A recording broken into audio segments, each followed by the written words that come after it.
Rilee নামের এক কিশোরী মেয়ের জীবন যেন হঠাৎ করেই বদলে গেল। সে বিশ্বাস করে তার পাশে কেউ আছে। না, সে মানুষ নয়, এক অজানা সত্তা যে ওকে ধীরে ধীরে গ্রাস করছে। কে এই সত্তা? রাইলির ভেতরে কি লুকিয়ে আছে ভয়ঙ্কর কিছু, নাকি ওর চারপাশে ঘুরে বেড়াচ্ছে এক অতৃপ্ত আত্মা? আর তখনই রাইলির পাশে এসে তারা এক রহস্যময় সাইকিয়াট্রিস্ট এবং তার মেয়ে। সেই সাথে এই সাইকিয়াট্রিস্ট যেন তেন কোনো সাইকিয়াট্রিস্ট নয়, তার ভেতরে রয়েছে এক অলৌকিক শক্তি। এই সাইকিয়াট্রিস্টের অতীতেও রয়েছে অনেক রহস্য। এখন তারা কি পারবে এই অশুভ শক্তিকে থামাতে, নাকি এই যুদ্ধেই বিলীন হয়ে যাবে সব?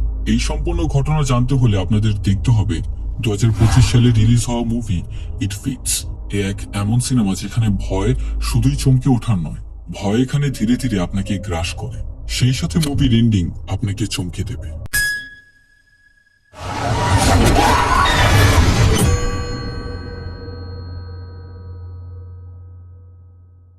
একটা পরিত্যক্ত স্কুল, চারিপাশটা সম্পূর্ণ নিস্পন্দ, নেই কোনো সুর শব্দ। সম্পূর্ণ স্কুল জুড়ে দেখা যায় কাগজের সমাহার। প্রত্যেকটা কাগজে লেখা হেল্প মি। সিনথিয়া একটা বই দেখতে পায়। বইটা ছোট একটা বাচ্চার, নাম লেখা লেরি। সিনথিয়া হাঁটতে হাঁটতে সেখান থেকে কিছুটা দূরে প্রফেসরের কক্ষে গিয়ে পৌঁছায়। রুমটাতে কিছু বাচ্চা সেলে বন্দী। সেই সাথে সেখানে লেরি নামের সেই বাচ্চাটাও রয়েছে, এবং চেয়ারে উল্টো দিকে ঘুরে বসে আছে এক ব্যক্তি। অল্প স্বরে সিনথিয়া লেরিকে বলছে, এটা শুধুমাত্র তোমার মনের একটা ভ্রম। তুমি চাইলেই এখান থেকে বেরিয়ে যেতে পারো। নিজের ভয়কে অতিক্রম করো এবং এখান থেকে বের হও। লেরি নামক সেই বাচ্চাটা বেশ আতঙ্ক। সে প্রফেসরের ভয়ে কিছুতেই এখান থেকে বের হতে পারছে না। এরই মাঝে প্রফেসর হঠাৎ আচমকা তাকে ধমক দিয়ে বলল, তার সাথে কথা বলো না। সিনথিয়া বাচ্চাটিকে আশ্বস্ত করে, তুমি ভয় পেও না, এখান থেকে কোনো মতে তুমি বের হও। তার কথাগুলো প্রফেসরের কাছে ভালো লাগছে না। সেই সাথে সে হঠাৎ করে পিছে মুড়ে তাকায়। টেবিলের সামনে থাকা গ্লাসটা অলৌকিক এক শক্তি দ্বারা ভেঙে ফেলে। তারই এক টুকরো সিনথিয়ার হাতে গিয়ে লাগে। সেই সাথে প্রফেসরকে দেখে বোঝা যাচ্ছিল এ কোনো সাধারণ ব্যক্তি নয়, কারণ চেহারা সম্পূর্ণ বিকৃত। সিনথিয়া বুঝতে পারে সে অবয়ব রেগে গেছে, যার ফলে লিরির কাছ থেকে সেখান থেকে সে বিদায় নেয়। হঠাৎ করে সিনথিয়ার জ্ঞান ফিরে আসে। এখন আমরা লিরিকে দেখতে পাই। হসপিটালের রিসেপশনিস্ট পদে চাকরি করে লিরি। স্কুলে থাকতে লিরির জীবনে কিছু ট্রমাটিক ইভেন্ট ঘটেছিল, যা সে আজও অব্দি ভুলতে পারেনি। তাই সে কিছুদিন যাবৎ সিনথিয়ার কাছে থেরাপি সেশনের জন্য আসে। তবে সিনথিয়ার কিছু অলৌকিক শক্তি রয়েছে।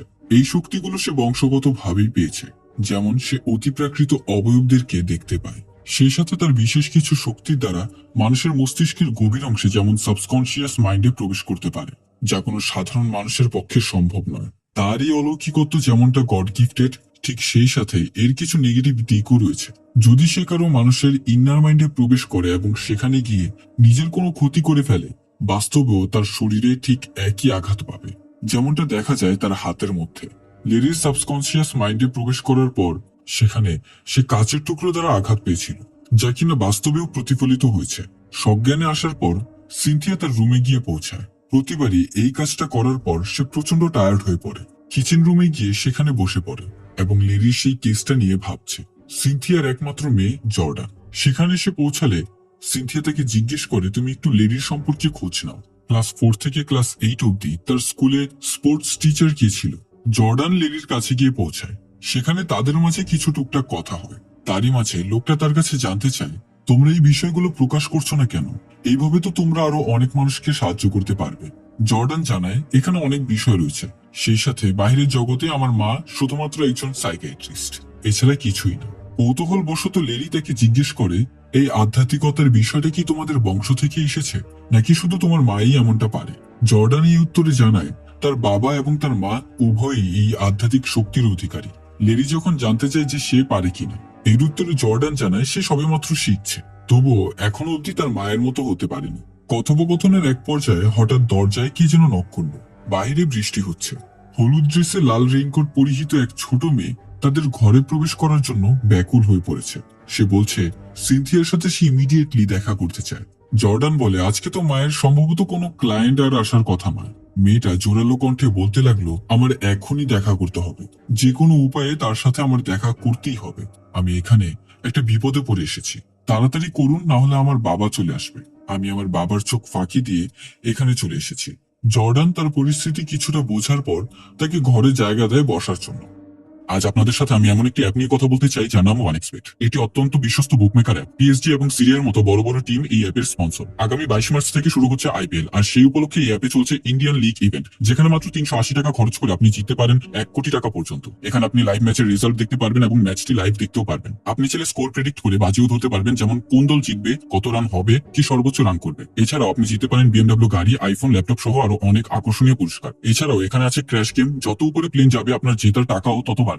আরো রয়েছে নানা রকম গেম, আপনি চাইলে আপনার পছন্দ মতো গেম বেছে নিতে পারবেন। আর প্রথম ডিপোজিটে আপনি পেতে পারেন 30,000 টাকা পর্যন্ত বোনাস এবং ফ্রি স্পিন, শুধুমাত্র আমার প্রোমো কোড সিনেহল ব্যবহার করে রেজিস্ট্রেশনের সময়। আপনার জেতা টাকা আপনি সহজেই তুলতে পারবেন আইপে, ইউপে, ব্যাংক, সম্পদ, বিশওয়া, ক্যাশ এবং আরো অনেক সহজ পেমেন্ট মেথডে। পিন করা কমেন্টে দেওয়া লিঙ্কে ক্লিক করুন আর রেজিস্টার করুন, অথবা গুগলে OneXBet লিখে সার্চ করুন এবং রেজিস্ট্রেশনের সময় আমার প্রোমো কোড সিনেহল ব্যবহার করুন। এটা শুধুমাত্র একটি অ্যাড ছিল। এই সমস্ত অ্যাপে টাকা খরচ করার আগে অন্তত একবার ভেবে নেবেন, না হয় আর্থিক লোকসানের সম্মুখীন হতে পারেন। জর্ডান তাকে বুঝিয়ে বলে যে আমাদের অনেক প্রসিজার আছে, ওগুলো পার করার পর তুমি সাইকিয়াট্রিস্টের সাথে দেখা করতে পারবে। তবে তোমার সাথে যা যা হয়েছে তুমি আমার কাছে বলতে পারো। সম্পূর্ণ ঘটনা আমি নোট ডাউন করছি। তার নাম জিজ্ঞাসা করা হলে সে জানায় তার নাম রাইলি হ্যারিস, মেয়ের বয়স 14 বছর। জর্ডান তাকে জিজ্ঞাসা করে, তুমি আমার মায়ের সম্পর্কে কিভাবে জানলে? এর উত্তরে সে জানায়, একজন মহিলা যার নাম আগাথা তার বাবার সাথে দেখা করতে এসেছিল। সে জানিয়েছিল আপনার মা নাকি আমাদের মতো মানুষদেরকে সাহায্য করে থাকে, তাই অনেক কষ্ট করে আপনার মায়ের অ্যাড্রেস খুঁজে বের করে এখানে চলে আসলাম। জর্ডান জিজ্ঞাসা করে, আমাদের মতো মানুষ এটা বলতে তুমি কি বুঝিয়েছ? এর উত্তরে রাইলি তাকে জানায় যে সে অবয়বদের দেখতে পায়। সেই সাথে জর্ডান তার হাতের দিকে লক্ষ্য করলে দেখতে পায় তার দুটি হাত যেমন ঝলসে গেছে। এছাড়া রাইলি তাকে আরো জানায় সেই অবয়বটা সারাক্ষণ তার দিকে তাকিয়েই থাকে, যেমন তাকে আস্ত গিলে ফেলবে। জর্ডানের কাছে বিস্তারিত জানাতে গেলে হঠাৎ একটা পর্যায়ে সে আশেপাশের দিকে ভালোভাবে লক্ষ্য করছে এবং সে বলতে থাকে সে এখানেও চলে এসেছে। জর্ডান তার অবস্থান জানতে গেলে সে জানায় তোমার পেছনেই সে দাঁড়িয়ে আছে। চোখ ঘুরাতে ঘুরাতে সে একটু পর আবার জানায় এখন সে আমার পেছনে দাঁড়িয়ে আছে, আমি তাকে অনুভব করতে পারছি। অন্যদিকে কিচেন রুমে বসে সিনথিয়া কোন এক অবয়বের উপস্থিতি লক্ষ্য করতে পারে। সেই সম্পূর্ণ বাড়ির মধ্যে কোন এক অবয়বের স্পিরিচুয়াল প্রেসার অনুভব করছে। তার কাছে কেমন যেন ভারী ভারী লাগছে। চিৎকার করতে করতে সে যাচ্ছে জর্ডান বাড়িতে কে এসেছে। রুমে প্রবেশ করতেই এক ভয়ালো কালো অবয়বকে সে দেখতে পায়। এরই মাঝে হঠাৎ করে রাইলির বাবা সেখানে চলে আসে। রাইলির সাথে তার বাবার কিছুটা ঝগড়া হয়। রাইলি চিৎকার করে বলছিল আমার তাদের সাহায্যের প্রয়োজন, আমি আর এইসব সহ্য করতে পারছি না। তবে রাইলির বাবা সেখান থেকে তাকে জোর করে নিয়ে যায়। এই সম্পূর্ণ ঘটনা সিনথিয়া হতবাক হয়ে দেখছে। এই সম্পূর্ণ বিষয়টা জর্ডান তার মায়ের কাছে শেয়ার করে, তবে সিনথিয়া ধ্যান ধরে অন্য এক জগতে রয়েছে। আসলে সে ভাবছে এতক্ষণ যাবৎ সে এটা কি দেখেছে। জর্ডান জানায় মেয়েটা আগাথা নামের কোন এক মহিলার কথা বলছিল, তার থেকে নাকি তোমার নাম শুনেছে, এবং সেই সাথে আজকে যে ঘটনাটা ঘটলো আমাদের উচিত সেই মেয়েটাকে সাহায্য করা। আমি এক কাজ করি, পুলিশকে কল দিই। সিনথিয়া এই সম্পূর্ণ বিষয়টা এড়িয়ে যাচ্ছে। সে বলছে দেখো অনেক ঘটনাই আছে যা আমাদের সাহায্য করারও বাইরে, আমরা চাইলেই কাউকে সাহায্য করতে পারি না। সিনথিয়ার কথাগুলোর মধ্যে অনেক রহস্য লুকিয়েছিল। জর্ডানের সাথে তার মায়ের সেখানে প্রচন্ড ঝগড়া হয় এই বিষয় নিয়ে যে সেই মেয়েটাকে সে কেনই বা সাহায্য করতে পারবে না। তবে সিনথিয়ার নিজস্ব কোনো কারণ রয়েছে, না হলে কেনই বা সে রাইলিকে সাহায্য করতে চাইছে না। একটা পর্যায়ে সে জানায় আজকে সে রাইলির পেছনে এক অবয়বকে দেখতে পেয়েছে, যেটা কিনা খুবই ভয়ানক। এখানে চাইলেও আমার কিছু করার নেই। যদিও আমি সেই মেয়েটাকে সাহায্য করতে যাই তাহলে নিজেদেরই ক্ষতি হবে, তাই এই বিষয়টাকে নজর আন্দাজ করাটাই শ্রেয়। জর্ডান ক্ষিপ্ত হয়ে তার মাকে দোষারোপ করতে থাকে, তুমি আমার বাবার থেকেও নিকৃষ্ট, আমার বাবা অন্যের বিপদে ঝাঁপিয়ে পড়তো, তবে তুমি তেমনটা নও। সিনথিয়া এর উত্তরে জানায় আজকে যদি তোমার বাবা মানুষের সাহায্য করে না থাকতো তাহলে আজকে সে আমাদের সাথে থাকতো। কথাটা শুনে রাগ ধরে সে সেখান থেকে চলে যায়। রাতের বেলা জর্ডান তার রুমে বসেই রিসার্চ করছে। সে সেই আগাথা বেকার নামের মহিলাকে খুঁজে বের করে, যার কথা রাইলি তাকে বলেছিল।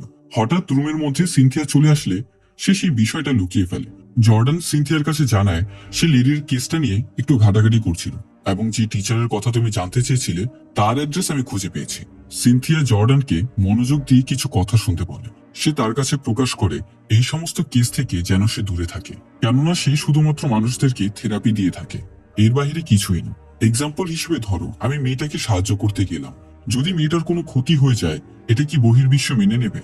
সমাজ সায়েন্সে বিশ্বাস করে, আধ্যাত্মিকতায় বিশ্বাসী না। তবে সিনথিয়া এখানে এক কথা ফাঁস করে, সেটা হচ্ছে আজকে যে মেয়েটাকে সে দেখেছে ঠিক একই ঘটনা তার বাবারই একটা ক্লায়েন্টের সাথে ঘটেছিল। ওই মহিলার ওপরেও এক অবয়ব ভর করেছিল এবং সবশেষে দেখতেই তো পেয়েছো তোমার বাবা কতটা কষ্ট নিয়ে মারা গেছে। হ্যাঁ, জর্ডানের বাবা মারা গেছে, তবে কি কারণে এবং কিভাবে মারা গেছে তা এখনো অবধি জানা যায়নি। সেদিন রাতে জর্ডান একটা স্বপ্ন দেখতে পায়। স্বপ্নের মাঝে সে চলে যায় তার শৈশবে। জায়গাটা তাদের পুরনো বাড়ি, যেখানে আগে তারা বসবাস করত। সে তার সামনে একটা মই দেখতে পায়। সম্ভবত উপরে তার বাবা রয়েছে। যখন তার বাবাকে ডাক দেয়, ঠিক সেই মুহূর্তেই তার ঘুম ভেঙে যায়। এখন পরের দিন সকালবেলা ঘুম থেকে উঠতে না উঠতেই সে রেডি হয়ে কোথায় যেন যাচ্ছে। তার মা তাকে জিজ্ঞাসা করলে সে জানায় তার ফ্রেন্ডের সাথে দেখা করতে যাচ্ছে। জর্ডান সেখান থেকে চলে যাওয়ার পরপরই দেখা যায় সিনথিয়া এতক্ষণ যাবৎ বসে বইয়ের মধ্যে সে অবয়বটা ড্রয়িং এঁকেছে। জর্ডান তার মায়ের কাছে মিথ্যা কথা বলে ঘর থেকে বের হয়ে সে সেই আগাথা নামের মহিলার বাড়িতে গিয়ে পৌঁছায়। পার্সোনালি আগাথাকে সে চেনে না, তবে আগাথার কাছ থেকে সে জানতে পারে যে সে তার মায়ের খুব ভালো ফ্রেন্ড। সে তার কাছে জানতে চায় হঠাৎ তার বাড়িতে এসেছে। এমনিতে তার বাড়িতে সচরাচর কোনো গেস্ট আসে না। জর্ডান সেখানে আসল কথায় আসে। তাদের বাড়িতে গতকাল একটা ঘটনা ঘটে গেছে। তাকে জানায় সে রাইলি হ্যারিস নামে কাউকে চেনে কিনা। এছাড়াও সে আরো জানায় সেই মেয়েটা তার কাছে বলেছে রাইলির বাবার কাছে নাকি আপনি আমাদের অ্যাড্রেস দিয়েছিলেন। কিছুক্ষণ চিন্তা ভাবনা করার পর আগাথার মনে আসে র্যান্ডাল হ্যারিস নামে এক ব্যক্তির কাছে সে অ্যাড্রেসটা দিয়েছিল। লোকটা ক্যানিলওয়ার্থে থাকে। জর্ডান এখন একে একে তার সম্পূর্ণ তথ্য নেওয়া শুরু করে। র্যান্ডাল একজন কার্পেন্টার। এই গত বছর আগে নাকি আগাথার মায়ের কিছু ফার্নিচার সে রিপেয়ার করতে এসেছিল। সেখান থেকেই তাদের পরিচয়। এছাড়াও বছরখানেক আগেই নাকি সেই লোকটার স্ত্রী মারা যায়। জর্ডানের প্রশ্ন আসে তাহলে সবকিছুই তো ঠিক ছিল, তো কেনই বা আমার মায়ের অ্যাড্রেসটা তার কাছে দিতে গিয়েছেন? এর উত্তরে আগাথা জানায় মেয়েটাকে দেখে কিছুটা সুবিধার মনে হয়নি। তার হাতের মধ্যে ক্ষতের দাগ ছিল। এই বিষয়ে র্যান্ডালের কাছে আমি জিজ্ঞেস করলে সে জানায় এটা নাকি চর্মরোগ। তবে আগাথার কাছে মনে হয় সেই মেয়েটা ট্রমাতে ভুগছে। এই কারণেই তার মায়ের ভিজিটিং কার্ডটা তাদের কাছে দিয়েছিল। এখন সবকিছুর পরিপ্রেক্ষিতেই জর্ডানের কাছে বিষয়টা খুবই রহস্যজনক মনে হচ্ছে। তাই আগাথার কাছ থেকে রিকোয়েস্ট করে র্যান্ডালের বাড়ির অ্যাড্রেসটা সে নিয়ে নেয়। অন্যদিকে সিনথিয়া পুলিশ স্টেশনে থাকা তার এক ফ্রেন্ডের সাথে কথা বলছে। লোকটার নাম জন। সিনথিয়া তার একজন ক্লায়েন্ট যার নাম লেরি তার কেসটা নিয়ে তার সাথে কিছুটা ডিসকাস করে এবং তার ফ্রেন্ড জনের কাছ থেকে জানতে চায় সেই টিচারের তথ্য। সে জানায় ওই টিচারের উপর কিছুটা লক্ষ্য রাখতে। জন তার কাছে কারণ জিজ্ঞেস করতে চাইলে এর উত্তরে সিনথিয়া কিছুই জানায় না। সিনথিয়া তাকে বলে তাকে সন্দেহের অভিযোগে ইনভেস্টিগেট করো। কিছু না কিছু তথ্য পেলে তুমি অবশ্যই আমাকে জানাবে। তবে আমি এতটুকু বলতে পারি লোকটা ভালো না। সেই সাথে অবসর সময় সিনথিয়া সেই অবয়বটাকে নিয়ে কিছুটা রিসার্চ করছে। যখন সে সেই অবয়বটার সম্পর্কে কিছুটা ধারণা পায়, সে ভেতরে ভেতরে কিছুটা ভয়ের মধ্যেই আছে এবং তার স্বামীর ফটোর দিকে তাকিয়ে বলতে থাকে সে কোনোভাবেই তার মেয়ে এবং তাদের জীবনকে ঝুঁকিতে ফেলবে না। অন্যদিকে জর্ডান সময় মতো রাইলির বাড়িতে গিয়ে পৌঁছায়। বাহির থেকে বেশ অনেকক্ষণ যাবৎ নক করার পর র্যান্ডেলের দেখা পায়। র্যান্ডেল তাকে বলছে তুমি আমার বাড়িতে এভাবে উকিঝুঁকি করছো কেন? জর্ডান তাকে জানায় আমি আপনাদের খোঁজে এসেছি। মনে আছে সেদিনকার কথা যেদিন আপনি আমার বাড়িতে এসেছিলেন? আমি এখানে এসেছি আপনার সাথে কিছুক্ষণ কথা বলতে। র্যান্ডেল বুঝতে পারে যে বিষয়টা তার মেয়েকে নিয়ে। এই পর্যায়ে এসে র্যান্ডেল তাকে কিছুটা ইগনোর করে এবং বলে বাইরে আমার কাস্টমার আমার জন্য ওয়েট করছে। এখন এইসব বিষয় নিয়ে আমি ফ্রি না। তোমার সাথে পরে কোনো একদিন কথা বলবো। জর্ডানের অতি আগ্রহ দেখে সে বুঝতে পারে যে সে এভাবে যাওয়ার লোক না। তাই তাকে সাফ সাফ জানিয়ে দেয় আমার মেয়ের জন্য কোনো সাইকোলজিস্ট অথবা কোনো ডক্টরের কোনো প্রয়োজন নেই। জর্ডান তাকে জানায় আমরা তাকে ডক্টরি চিকিৎসা করব না, হয়তোবা রাইলি যা দেখে তা আমরাও দেখতে পাই। তাই আপনাকে আস্থা দিচ্ছি আপনার মেয়ের চিকিৎসা করতে আমরা রাজি আছি। আপনাদের দুজনকে আমরা সাহায্য করতে চাই। র্যান্ডেল জানায় কিসব বলছো তুমি? সে কি বা দেখে? তার কোনো সমস্যা নেই, তুমি এখন আসতে পারো। জর্ডান তো কোনো মতেই এখান থেকে যাবে না। সে তাকে বলে আপনি যদি আমাকে অনুমতি দেন তাহলে একা তার সাথে গিয়ে একটু কথা বলতে চাই। র্যান্ডেল সাফ সাফ জানিয়ে দেয় তার মেয়ে বাড়িতে এখন নেই এবং সেখান থেকে সে চলে যায়। জর্ডানের তার কথায় কোনো মতেই বিশ্বাস হচ্ছে না, তাই সে সম্পূর্ণ বাড়িটা ঘুরে ঘুরে দেখছে। নজর পড়ল বেসমেন্টের জানালার দিকে। বাহির থেকে পার্টিশনের কিছুটা ফাঁক দিয়ে সে উকি দেয় এবং সেখানে হঠাৎ সে রাইলিকে দেখতে পায়। তার উপস্থিতি দেখেই রাইলি সেখান থেকে উঠে চলে যায়। জর্ডান বুঝতে পারে যে র্যান্ডেল তার কাছে মিথ্যা কথা বলেছে। আসলে সে তার মেয়েকে বেসমেন্টের মধ্যে বন্দি করে রেখেছে। তবে এর পেছনে কারণ কি? এই সম্পূর্ণ কিছুর প্রশ্নের উত্তর জানার জন্য সে লুকিয়ে লুকিয়ে সে বাড়ির ভেতরে প্রবেশ করে। বাড়িতে প্রবেশ করার পর চারিদিকটা ঘুরে দেখতেই তার কিছুটা সন্দেহ মনে হয়, কেননা বেসমেন্টের কোনো রাস্তাই খুঁজে পাচ্ছে না, অথচ বাড়িতে বেসমেন্ট রয়েছে। সন্দেহের বশে একটা দরজা খুলতেই সেখানে ওয়ার্ড্রোব দেখতে পায়। চারিপাশটা সম্পূর্ণ কাপড় দিয়ে ঢাকা, তবে কাপড়গুলো সরাতেই একটা সিক্রেট দরজা দেখতে পায়। সেখানটায় তালা দেওয়া, তালাটা ভাঙার জন্য কোনো কিছুই নেই। লুকিয়ে লুকিয়ে সে স্ক্রু ড্রাইভার এনে দরজাটা কোনো মতে খোলার ব্যবস্থা করে এবং বেসমেন্টে গিয়ে পৌঁছায়। এখন সেই জায়গাটা জর্ডানের কাছে বেশ বিপজ্জনক মনে হচ্ছে। সে তার মাকে কল করার চেষ্টা করে, তবে হঠাৎ করে রাইলির সাথে তার দেখা হয়। দরজার আড়ালে থেকে রাইলি তাকে বলছে সে আমাকে এখানে বন্দি করেনি, বরং সে তাদেরকে এখানে বন্দি করে রাখে। জর্ডান তাকে প্রশ্ন করে তুমি কাদের কথা বলছো। এরই মাঝে সিনথিয়া তার কলটা রিসিভ করে। সে তাকে বলছে জর্ডান তুমি এখন কোথায় আছো। কথার উত্তর দিতে না দিতেই হঠাৎ পেছন থেকে এসে তার মাথায় জোরে আঘাত করে র্যান্ডেল। সেই সাথে র্যান্ডেল ফোনটা কেটে দেয়। তৎক্ষণাৎ আগাথা সিনথিয়াকে কল করে। সে তার হালচাল জিজ্ঞাসা করে, তবে কথার এক পর্যায়ে সে জানায় জর্ডান আজকে আমার বাড়িতে এসেছিল। তোমার মেয়েটা খুবই ভালো, ঠিক বাবার মতোই হয়েছে। মানুষদের উপকার করতে অনেক আগ্রহী সে। সিনথিয়া কিছুই বুঝতে পারছে না, তবে আগাথা তাকে জানিয়ে দেয় আজ সে সকালে আমার বাড়িতে এসে মিস্টার হ্যারিসের অ্যাড্রেস নিয়ে গেল। সে নাকি তার সাথে গিয়ে দেখা করবে। এই প্রায় অনেকক্ষণ হয়ে গেছে, সে হয়তোবা তাদের বাড়িতে গিয়েও পৌঁছে গেছে। ঘটনা শুনে সিনথিয়া প্রচন্ড টেনশনে পড়ে যায়, কেননা সে তার মেয়েকে বারবার বলেছিল এই বিষয়ে যেন সে কোনো নাক না গলায়। সে কলের মধ্যে আগাথাকে জানায় তার সাথে ইমিডিয়েটলি দেখা করতে। অন্যদিকে জর্ডানের হঠাৎ করে হুঁশ ফিরে আসে। সে নিজেকে একটা সিক্রেট রুমের মধ্যে খুঁজে পায়, হাত পা চেয়ারের সাথে বাঁধা। হঠাৎ তার পেছন থেকে কারো নিঃশ্বাসের শব্দ সে শুনতে পাচ্ছে। ঘুরে তাকাতেই সে এক বিকৃত চেহারার মহিলাকে দেখতে পায়। ঠিক সেই সময় র্যান্ডেল সেখানে এসে উপস্থিত হয়। জর্ডানের কাছে তার ফোনের পাসওয়ার্ডটা জানতে চাচ্ছে। জর্ডান থেকে বলতে থাকে দেখো আমি তোমাদেরকে এখানে সাহায্য করার জন্য এসেছি। তোমাদের ইন্টেনশন কি তা আমি জানি না, তবে সত্যি করে বলছি তোমাদের কি আমি সাহায্য করতেই এখানে এসেছি। তবে র্যান্ডেল এখানে কিছুটা অসহায়। সে তাকে বলে আমি কোনোভাবেই চাই না আইনের লোকেরা আমার মেয়েকে আমার থেকে দূরে নিয়ে যাক। চাইল্ড সার্ভিসের লোকেরা যেভাবে আমার পিছনে পড়েছে, আমি এদের কাছ থেকে নিজের মেয়েকে বাঁচাতেই এসব করছি। কেউই কোনোভাবে আমাকে সাহায্য করতে পারবে না। ঘটনা হচ্ছে র্যান্ডেল ভয় পাচ্ছে এই কারণে যে তার মেয়ের এইরকম অ্যাবনর্মাল অ্যাক্টিভিটি দেখে হয়তোবা পুলিশ ভাবতেও পারে যে সে তার মেয়েকে টর্চার করছে, তাকে ঘরের মধ্যে বন্দি রেখে। তবে বাস্তবে তা নয়, বরং সে তার মেয়েকে বন্দি রেখে বাঁচানোর চেষ্টা করছে। জর্ডানের মাথায় কোনো কিছুই ধরছে না যে আসলে এখানে ঘটনাটা কি। র্যান্ডেলকে সে আশ্বস্ত করে যে সে তার মেয়েকে কোনো না কোনো ভাবে বাঁচিয়ে নেবে। সেই অবয়বটা তার মেয়ের কাছ থেকে কি চায় তার পেছনকার ঘটনা সে বের করে নেবে। তবে র্যান্ডেল তাকে জানায় সেই অবয়বটা তাদের কাছ থেকে কি চায় সে তা নিজে জানে। রাইলি একটু একটু করে তার সামনে এগিয়ে আসছে। এই সম্পূর্ণ ঘটনার জন্য রাইলি তার কাছে ক্ষমা চায়। সে তার শরীরে হাত রাখতেই এক কালো অবয়ব তার হাতে চেপে ধরে। সেই অবয়বটা তাকে যেন ভেতর থেকেই গ্রাস করে ফেলছে। র্যান্ডেল একটা পর্যায়ে ছেড়ে দিতে বললে সে অবয়বটা সেখান থেকে চলে যায়। তবে দেখা যায় তার হাত যেমনটা ঝলসে গেছে এবং সেই সাথে জর্ডানের ফেস আইডি দিয়ে তার ফোনটা আনলক করে এবং সেখান থেকে র্যান্ডেল চলে যায়। অন্যদিকে সিনথিয়া আগাথাকে নিয়ে র্যান্ডেলের বাড়ির উদ্দেশ্যে রওনা দেয়। এখন র্যান্ডেল গ্যারেজের মধ্যে তার পুরনো গাড়িটা ঠিক করছে। সেই সাথে জর্ডানের ফোনটাও সে ভেঙে ফেলে, যাতে করে কেউ ট্র্যাক না করতে পারে। রাইলির জর্ডানের জন্য খুবই খারাপ লাগছে, কেননা সে এখানে এসেছিল তাকে বাঁচাতে। তার জন্য খুবই মায়া হচ্ছে। সে তার বাবাকে জিজ্ঞেস করে যে জর্ডানের সাথে তারা কি করবে। এর উত্তরে র্যান্ডেল জানায় যে জর্ডানের যে কোনো একটা ব্যবস্থা করছি। স্পষ্টভাবে তো সে বলছে না, তবে জর্ডানকে মেরে ফেলার সিদ্ধান্ত নিয়েছে। তার বাবার ইন্টেনশন ভালো নয় দেখে সে জর্ডানকে বাঁচানোর সিদ্ধান্ত নেয়। কাটিং প্লাসটা চুরি করে নিয়ে গিয়ে সে জর্ডানের হাতে দিয়ে দেয়। জর্ডান অনেক কষ্ট করার পর কোনো মতে সেখান থেকে ছুটতে সক্ষম হয়। তবে ততক্ষণে র্যান্ডেল বুঝে গেছে তার মেয়ে তাকে ছাড়াতে সাহায্য করেছে। জর্ডান নিজে মুক্ত হয়ে সে তার পাশের সেই মহিলাকেও মুক্ত করে। ঠিক যখনই সেখান থেকে বের হতে যাবে, তার সামনে র্যান্ডেল বন্দুক তাক করে তার দিকে দাঁড়িয়ে আছে।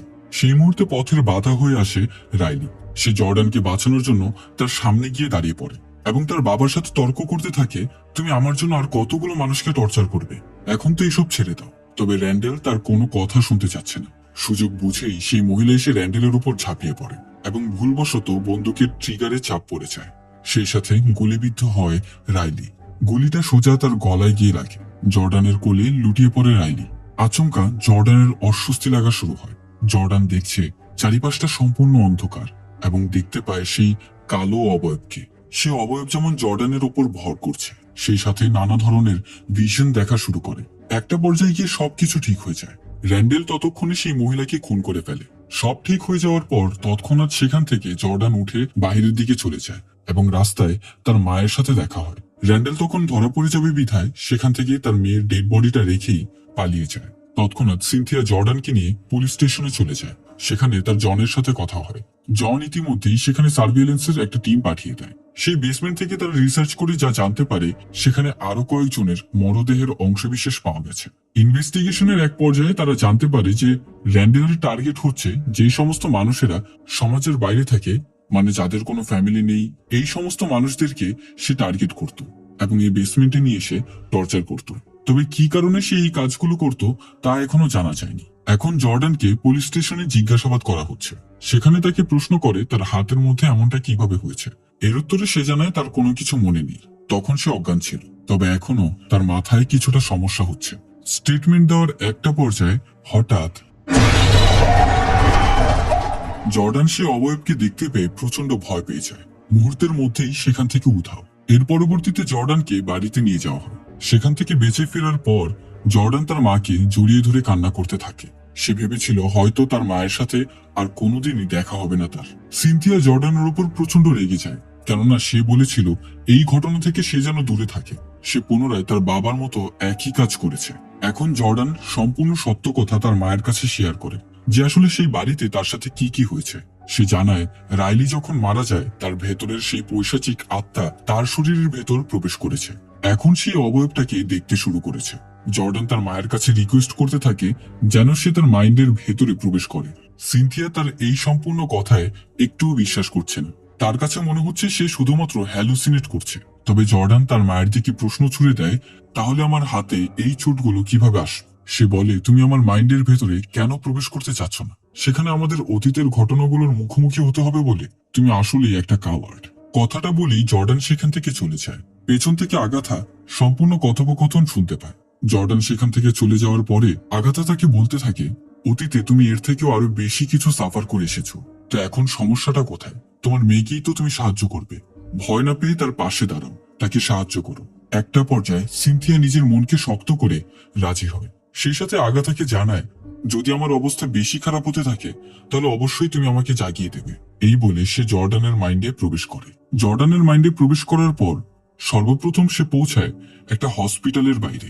সেখানে সে দেখতে পায় বাইরে একটা নিউজ পেপার টানানো আছে, যেখানে লেখা একজন থেরাপিস্ট একটা মহিলাকে সুইসাইড করতে বাধ্য করেছে। সেই থেরাপিস্ট নিজেকে নির্দোষ প্রমাণ করার জন্য আদালতের স্টেটমেন্ট দিয়েছিল যে সেই মহিলার ভেতর একটা ডিমন ছিল, এবং এই থেরাপিস্ট আর কেউই নয়, সিনথিয়ার স্বামী। সিনথিয়া আবার মন্ত্রচায়ন করে এবং আরেকটা জায়গায় গিয়ে পৌঁছায়। সেটা হচ্ছে তাদের পুরনো বাড়িতে। বাড়ির বাইরে বেঞ্চে বসে আছে ছোট্ট জর্ডান। সিনথিয়া সেই ছোট্ট জর্ডানকে জিজ্ঞেস করে, তুমি কি আমার সাথে বাড়িতে প্রবেশ করবে? জর্ডানের অত সাহস নেই বাড়ির ভেতরে প্রবেশ করার। যখন সিনথিয়া বাড়ির ভেতরে প্রবেশ করতেই যাবে, হঠাৎ সে পেছন থেকে দেখতে পায় তার স্বামী তাকে বাধা দিচ্ছে, বাড়ির ভেতরে যেন সে প্রবেশ না করে। তবুও সে বাধা অতিক্রম করে বাড়ির ভেতরে প্রবেশ করে। সে দেখতে পায় সম্পূর্ণ বাড়িটা অন্ধকারে আচ্ছন্ন। সিঁড়ি দিয়ে ওপর তলায় যাওয়ার সময় দেখতে পায় সেখানে গাছের ডালপালা শেকড় দিয়ে সম্পূর্ণ বাড়ি আবিষ্ট। সেই সাথে হঠাৎ পাশে তাকাতেই সেই অবয়ব তার হাতের মধ্যে জোরে চেপে ধরে। তার হাত যেমন আগুনে ঝলসে যাচ্ছে। সিনথিয়া এক জোরে চিৎকার দিয়ে ওঠে। দেখা যায় বাস্তবেও তার হাত জ্বলে পড়ে যাচ্ছে। এই বিষয়টা দেখে আগাথা কিছু বুঝতে না পেরে সে তাকে এক জোরে থাপ্পড় দিয়ে বসে, এবং সেই সাথে সিনথিয়ার হুঁশ ফিরে আসে। সেদিনের জন্য সিনথিয়া এই বিষয়টা এড়িয়ে যায়, এবং পরদিন সকালবেলা আগাথাকে বাড়িতে রেখে সে বেরিয়ে পড়ে ইনভেস্টিগেশন করার জন্য, যে আসলে কে এই র্যান্ডেল হ্যারিস, অথবা তার অতীত কি। সিনথিয়া তার ক্লায়েন্ট লেরির কাছে গিয়ে পৌঁছায়, যে কিনা ওই হসপিটালেই চাকরি করে যে হসপিটালে র্যান্ডেলের মরহুম স্ত্রী ভর্তি ছিল। লেরির কাছে সে র্যান্ডেলের স্ত্রীর সম্পর্কে কিছু একটা জানতে চাচ্ছে। তবে লেরি জানায় এটা খুবই কনফিডেন্সিয়াল একটা ম্যাটার, তাকে সে কোনোভাবেই জানাতে পারবে না।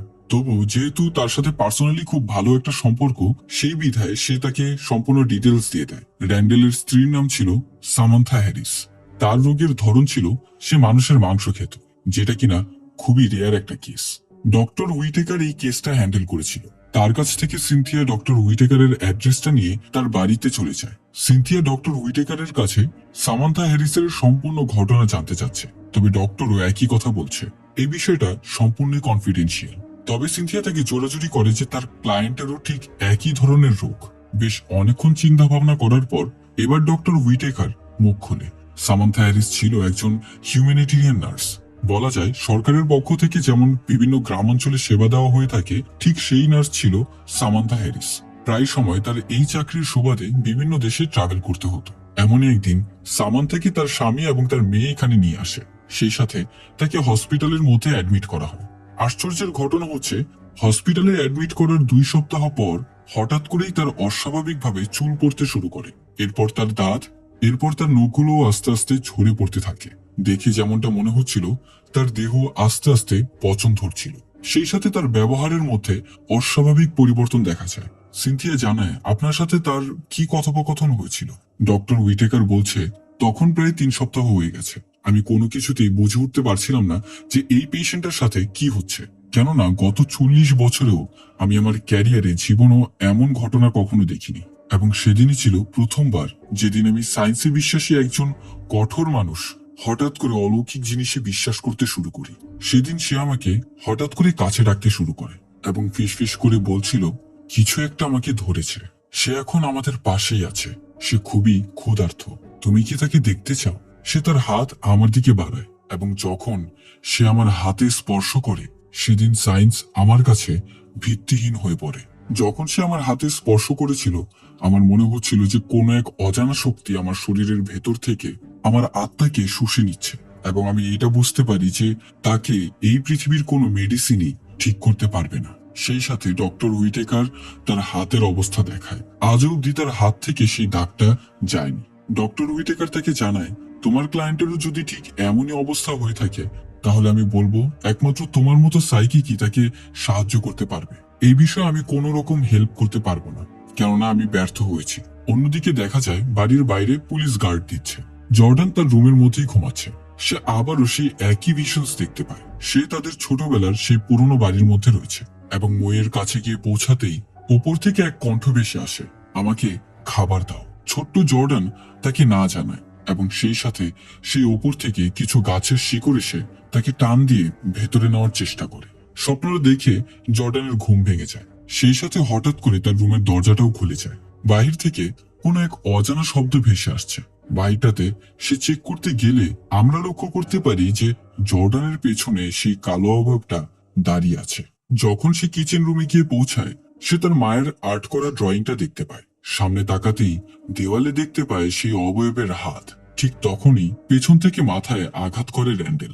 সে পুলিশদেরকে কোনো মতে ফাঁকি দিয়ে বাড়ির ভেতরে প্রবেশ করে এবং আগাথাকে মাথায় আঘাত করে অজ্ঞান করে জর্ডানকে টার্গেট করে এবং তাকে কিডন্যাপ করে সেখান থেকে নিয়ে যায় অনেক দূর জঙ্গলে। এই ঘটনার পরবর্তীতে বাড়িতে সিনথিয়া এসে প্রবেশ করলে দেখতে পায় আগাথা অজ্ঞান হয়ে পড়ে আছে। তৎক্ষণাৎ তাকে নিয়ে পুলিশ স্টেশনে যায় এবং জনের কাছে সম্পূর্ণ বিষয়টা জানায়। অন্যদিকে র্যান্ডালকে দেখা যায় সেই জঙ্গলের মধ্যে সে একটা কবর খুঁড়েছে। তার উদ্দেশ্য হচ্ছে জর্ডানকে সে জীবিত কবর দেবে। কফিনের মুখ খুলে সে জর্ডানের সাথে কথা বলতে থাকে। জর্ডান র্যান্ডালকে জানায়, আমি এই ঘটনাগুলো ইচ্ছা করে করিনি, উল্টো আমি তোমাদেরকে বাঁচাতে এসেছিলাম এবং আমি এটাও জানি যে তোমার কোনো দোষ নেই। ভুলবশত ট্রিগারে চাপ লেগে তোমার মেয়েটা মারা গেছে। তোমার এইসব করার কোনো প্রয়োজন নেই। তবে র্যান্ডাল তাকে জানায়, আমি চাই না তুই বেঁচে থাক। তুই যদি বেঁচে থাকিস তাহলে তোর ভেতরে সে অবয়ব তোর মৃত্যুর সময় আরেক ব্যক্তিকে টার্গেট করবে। এর থেকে ভালো কবরের মধ্যে তুই একাই নিজে নিজে মর, যাতে করে সে অবয়ব তোর মৃত্যুর সময় কাউকে আর পাশে পাবে না এবং সে এখানেই শেষ হয়ে যাবে। তোর ভেতরে যে অবয়বটা আছে সে মানুষের মৃত্যুর সময় তার পাশে যাকে পাবে তার ভেতরেই ভর করে এবং আমি চাই তোর মৃত্যুর সময় ওই অবয়ব কাউকে যেন পাশে না পায়। এতে করে তুইও মারা যাবি, সে অবয়বও মারা যাবে এবং বেঁচে যাবে অনেক মানুষের প্রাণ। এই বলে জর্ডানকে সেই অজানা জঙ্গলের মধ্যে জীবিত দাফন করে আসে। অন্যদিকে ডিপার্টমেন্টের অফিসাররা এখনো অবধি জর্ডানকে খুঁজে পায়নি। তবে আশ্চর্যের বিষয়, সেখানে হঠাৎ করে র্যান্ডেল এসে নিজে নিজেই আত্মসমর্পণ করে। সিনথিয়া চিৎকার করে বলতে থাকে, আমার মেয়েকে কি করেছিস? আমার মেয়ে কোথায় আছে? সিনথিয়া চাচ্ছে র্যান্ডেলের সাথে একাকী কথা বলতে, তবে জন তা হতে দিতে চায় না, কেননা এটা আইনের বিরুদ্ধে। যদি সে তার কোনো ক্ষতি করে বসে, তবে বেশ অনেকক্ষণ চিন্তা ভাবনা করার পর জন তাকে পারমিশন দেয়। অন্যদিকে জর্ডান সে কফিনের মধ্যে আস্তে আস্তে তার দম বন্ধ হয়ে আসছে। চারিপাশে কিছু নেই। এদিক ওদিক হাত দিতেই সে কফিনের ভেতর একটা টর্চ লাইট খুঁজে পায়। টর্চটা জ্বালাতেই সে দেখতে পায় সেই অবয়ব তার শরীরের উপর। এখন সিনথিয়া র্যান্ডেলের সাথে গিয়ে কথা বলে। র্যান্ডেল তার মুখ খুলতে চাইছে না। সে আগে গিয়ে জানিয়ে দেয় তার মেয়েকে এমন জায়গায় রেখেছে যে সে কোনোদিনও খুঁজে পাবে না। সেই সাথে তাকে আরো জানায় এখন আর সেই অবয়ব কারো ক্ষতি করতে পারবে না, সব আমি ঠিক করে দিয়েছি। তবে সিনথিয়া তার মাথায় হাত দিয়ে মন্ত্রোচ্চারণ করতে শুরু করে এবং তার মাইন্ডে প্রবেশ করে। এই সম্পূর্ণ বিষয় জন দাঁড়িয়ে দাঁড়িয়ে দেখছে। সর্বপ্রথম তার মাইন্ডে প্রবেশ করার পর সে গিয়ে পৌঁছায় হসপিটালের বেডে, যেখানে সামান্থাকে দেখতে পায়। এরপর আবার সে মন্ত্রোচ্চারণ করলে র্যান্ডেলের বাড়ির সেই বেসমেন্টে গিয়ে পৌঁছায়, যেখানে সে দেখতে পায় তার মেয়েকে সে বেঁধে রেখেছে এবং তার সাথে তাদেরই এক প্রতিবেশী। সর্বশেষ গিয়ে পৌঁছায় সে এক গ্যারেজে, যেখান থেকে গাড়ি নিয়ে সে বের হয়েছিল। এরপর আবার মন্ত্রোচ্চারণের ফলে এবার সে সম্পূর্ণ ঘটনা জানতে পারে এবং সে জেনে যায় তার মেয়েকে কোথায় জিন্দা দাফন দিয়েছে। র্যান্ডেল যখন তার সাবকনশিয়াস মাইন্ডের মধ্যে সিনথিয়ার উপর আঘাত করতেই যাবে, এর আগে আগেই সে তার মাইন্ড থেকে বের হয়ে যায় এবং তৎক্ষণাৎ আগাথাকে নিয়ে বেরিয়ে পড়ে সেই জঙ্গলের উদ্দেশ্যে। ঠিক সেই সময় জনও তাদের পিছু নিতে থাকে। অন্যদিকে জর্ডান কফিনের মধ্যে সে অবয়ব বারবার একটা কথাই বলে যাচ্ছে, ফিড মি, আমাকে খাবার দাও। সে অবয়ব খুবই ক্ষুধার্ত, তাই শেষমেশ জর্ডানের শরীরে হাত দিয়ে তাকেই গ্রাস করে খেয়ে ফেলছে। বেশ অনেক তাড়াহুড়ো ভাবে তারা সেই জঙ্গলে গিয়ে পৌঁছায় এবং সিনথিয়া সেই জায়গাটায় খোদাই করতে থাকে। অনেকক্ষণ খোদাই করার পর যখন সে কফিনটা খুলে, ঠিক সেই সাথে সেখানে সে অবয়বটাকেও দেখতে পায়। সিনথিয়া বুঝে গেছে যে এখন তার কি করতে হবে। ইতিমধ্যেই সেখানে পুলিশরা চলে আসে, যার ফলে সিনথিয়া আগাতার কাছে রিকোয়েস্ট করে যে যেভাবেই হোক পুলিশদেরকে ডিস্ট্র্যাক্ট করতে, তাদের এখানে ভুলেও না আনতে। সে জর্ডানের মাইন্ডে প্রবেশ করবে এবং পুলিশরা দেখে ফেললে এর মাঝে বাধা সৃষ্টি হবে। আমাদেরকে আলাদা করে দিলে হয়তোবা জর্ডানকে বাঁচাতেও পারবো না। যে কথা সেই কাজ। আগাথা চলে যায় পুলিশদেরকে ডিস্ট্র্যাক্ট করার জন্য এবং সিনথিয়া জর্ডানের মাইন্ডে প্রবেশ করে। শুরুতে সে আবারও সেই হসপিটালের রোডে গিয়ে পৌঁছায়। আবারও মন্ত্রোচ্চারণ করলে এবার সে তাদের পুরনো বাড়িতে এসে পৌঁছায়। বাড়ির পাশে এবার দেখা যায় প্রাপ্তবয়স্ক জর্ডান বসে আছে। সিনথিয়া তাকে আশ্বস্ত করে সে যেন বাড়ির ভেতরে প্রবেশ না করে এবং সেই সাথে সে বাড়ির ভেতরে প্রবেশ করে। মনে শক্তি সঞ্চয় করে সে সিঁড়ি দিয়ে উপরে উঠতে থাকে এবং একটা পর্যায়ে দীর্ঘ শ্বাস ফেলে সে সেই মই বেয়ে উপরে ওঠে এবং দেখা যায় তার স্বামী ঝুলন্ত অবস্থায়। সেই সাথে বাহির থেকে জর্ডানও সেই বাড়ির ভেতরে প্রবেশ করে এবং তার মাকে ডাকতে শুরু করে। সিনথিয়া একটা নির্দিষ্ট জায়গায় যাওয়ার পরে সেই অবয়বটাকে দেখতে পায়। ল্যাম্প হাতে নিয়ে সেই অবয়বটাকে বলছে, আমার মেয়েকে ছেড়ে দাও, আমার মেয়েকে ছেড়ে দিয়ে তুমি আমাকে নিয়ে যাও। যখন সেই অবয়ব তার গলা চেপে ধরে, ঠিক সেই মুহূর্তেই সিনথিয়া সেই অবয়বের মাইন্ডে প্রবেশ করে। সে অবয়বের মাইন্ডে প্রবেশ করার পর সিনথিয়াকে দেখা যায় এক ডাইনি রূপে, যে কিনা একটা গুহার মধ্যে রয়েছে। সেই গুহার মধ্যে কোনো পথ খুঁজে পাচ্ছে না। একটা নির্দিষ্ট জায়গায় যাওয়ার পর সে দেখতে পায় সেই অবয়বটা একটা সিংহাসনের মধ্যে বসে আছে। জর্ডানও সেখানে এসে পৌঁছায়। অন্যদিকে পুলিশরা খোঁজাখুঁজি করছে একদিকে এবং সেই সাথে জন তাদের মা মেয়েকে খুঁজে পায়। জন কিছুটা হলেও বুঝেছে যে সে তার মেয়ের উপর কিছু একটা করছে, তাই সে তাদের কাজে কোনো বাধা দেয়নি। সে তাকে বলে, তুমি যাই করছো তাড়াতাড়ি করো। সিনথিয়ার হাতে একটা স্পেয়ার, তবে হঠাৎ করে সেই অবয়বটা কোথায় যেন উধাও হয়ে গেছে। তার সিংহাসন থেকে কিছু শিকড় বের হয়ে তার চারিপাশে হাত পা বেঁধে ফেলে এবং আস্তে আস্তে সেই অবয়বটা তার শরীরের উপর এসে বসে পড়ে। জর্ডান দ্বিতীয় তলায় এসে তার মাকে সে দেখতে পায়। তখনই সেখান থেকে অবয়বের হাতটা সরিয়ে জর্ডানও তার মায়ের মতো মন্ত্রোচ্চারণ করে সেই অবয়বের মাইন্ডে প্রবেশ করে এবং সেখানেই তারা দুইজন মিলে সেই অবয়বকে ইচ্ছামতো কুপিয়ে হত্যা করে এবং সেই সাথে তাদের দুজনের হুঁশ ফিরে আসে। সেই মুহূর্তে জর্ডান বাকি পুলিশদেরকে ডাক দেয় এবং এখানেই সবকিছুর সমাধান হয়ে যায়। এর পরবর্তীতে ঘটনা চলে যায় 6 মাস পরে। দেখা যায় সিনথিয়া জর্ডানের মাইন্ডের ভেতর। সে তাদের পুরনো বাড়ির সামনে, দরজার সামনে বসে আছে ছোট্ট জর্ডান। তাকে বলছে, তুমি কি ভয় পাচ্ছ এখনো? ছোট জর্ডান মাথা ঝুঁকাচ্ছে, তবে তাকে ভয় না পেয়ে উপরে উঠতে আশ্বস্ত করে। উপরে উঠতেই সে দেখতে পায় তার বাবা ঝুলে আছে। আসলে জর্ডানের মনের মধ্যে তার বাবার এই প্রতিচ্ছবি একটা ট্রমার লক্ষণ। এই স্মৃতিটা তার অতীতের ট্রমা হিসেবে তার মস্তিষ্কের ভেতর গেঁথে রয়েছে, যা থেকে সে আজও অব্দি বের হতে পারেনি।